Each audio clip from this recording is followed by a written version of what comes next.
সাংবাদিকদের নিয়ে কিছু বলার কোনো সুযোগ নাই। তার কারণ হলো কি, আপনারা যদি সাংবাদিকদের বিরুদ্ধে কিছু বলেন, তাহলে আপনার যেকোনো কিছু ফাঁস হয়ে যেতে পারে। এই সমস্যাটার কারণেই বিগত ১৬ বছর শেখ হাসিনা যে ভীতি, যে একটা ট্রমা সেট করতে পারছিল সাধারণ জনগণের মনে, সেখানে সাংবাদিকরা বেশিরভাগ সাংবাদিকরা ছিল শেখ হাসিনার প্রধান অস্ত্র। তো আমরা দেখতে পাচ্ছি বর্তমানে কিছু সুশীল, কিছু সৎ রাজনীতিবিদদের নিয়ে যে পরিমাণ প্রোপাগান্ডা ছড়াচ্ছে কিছু সাংবাদিক গোষ্ঠী, তাদের উদ্দেশ্যে শুধু একটা কথাই বলবো, তারা যদি এখনও সূর্যে না যায়, শেখ হাসিনার এত বড় পতনের পরেও যদি তারা এখনও সূর্যে না যায়, তবে তাদের সামনে দিনগুলো খুবই ভয়াবহ অপেক্ষা করছে। কারণ হলো শেখ হাসিনাকে শেল্টার দিত মোটামুটি প্রায় 6 থেকে 8 ধরনের প্রতিরোধ ব্যবস্থা ছিল তাকে ডিফেন্স দেওয়ার জন্য। কিন্তু সাংবাদিকদের কিন্তু ফিল্ডে কাজ করতে হয়, জনগণের ভিতরে।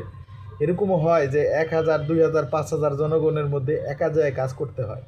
তো সাধারণ জনগণকে খেপায়ে যদি সাংবাদিকরা এই ভুলটা করে, তাহলে তার জন্য তাদের পস্তাইতে হবে।